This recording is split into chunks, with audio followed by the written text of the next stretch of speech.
You have one life, don't settle for mediocrity. Don't settle for mediocrity. And I think the only, people debate intelligence, for example, right? We talk about IQ tests and all that. But I think the only true test of intelligence is if you get what you want out of life. And there are two parts to that. One is getting what you want, so you know how to get it. And the second is wanting the right things, knowing what to want in the first place. I could want to be a 6'8" basketball player, and I'm not going to get that. So it's wanting the wrong thing. So that's wanting something that you can't get. That's wanting something you can't get. There's also wanting something that you don't want. Yeah, wanting something that's a booby prize. There are plenty of booby prizes out there too, right? I haven't heard that word in about 20 years. Yeah, prizes that are just not worth having or that create their own problems. Well, if you're not careful, you can end up in a place in life not only that you don't want to be, but one that you didn't even mean to get to.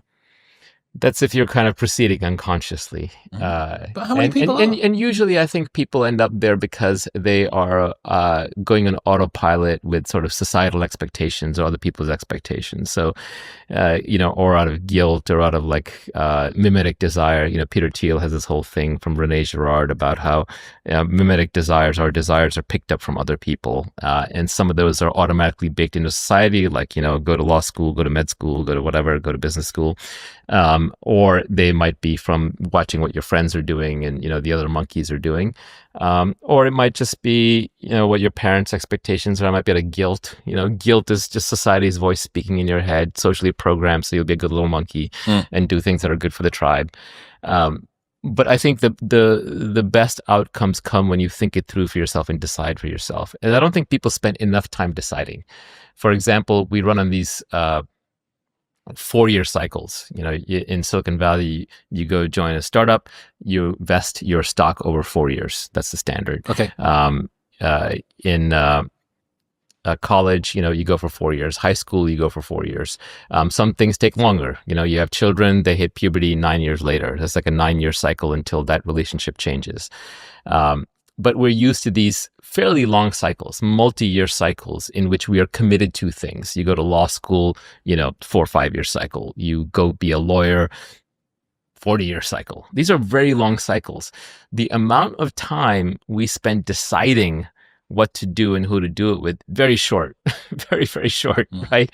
We spend, 3 months deciding, 1 month deciding on a job where we're going to be for 10 years or 5 years. And because a lot of discovery is path dependent, where the next thing you find on the path is dependent on where you were on the previous path, you sort of start going down this vector that is a very long distance. So people decide frivolously which city to live in, and that's going to decide who their friends are, what their jobs are, their opportunity, their weather, their food supply, their air supply, quality of life.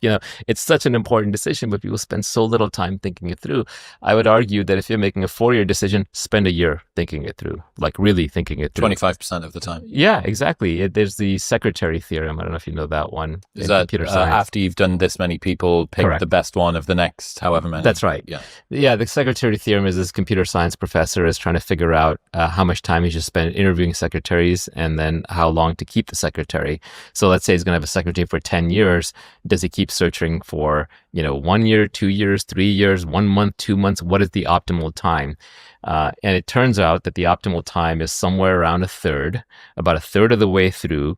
You take the best person you've worked with and try to find someone that good or better. So that by the time you've gone about a third of the way through, you have seen enough that you now have a sense of what the bar is. And then anybody who meets or exceeds that bar is good enough. And this applies to dating, this applies to jobs and careers, this applies generally. But the interesting thing about the secretary theorem is that it's actually not time-based. It's not based on 1/3 of the time. It's iteration-based. It's the number of candidates. The number of shots you took on goal. Yeah. That's right. So you want to have lots and lots of iterations. So in that sense, you need to bail out quickly and you need to be decisive quickly.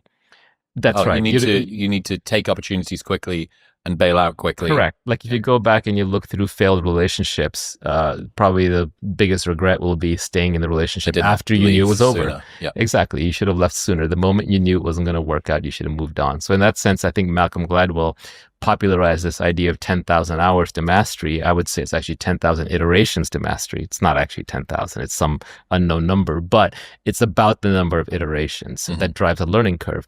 And iteration is not repetition. Repetition is a different thing. Repeating is doing the same thing over and over. Iteration is modifying it with a learning and then doing another version of it. So that's error correction. So if you get 10,000 error corrections in anything, you will be an expert at it.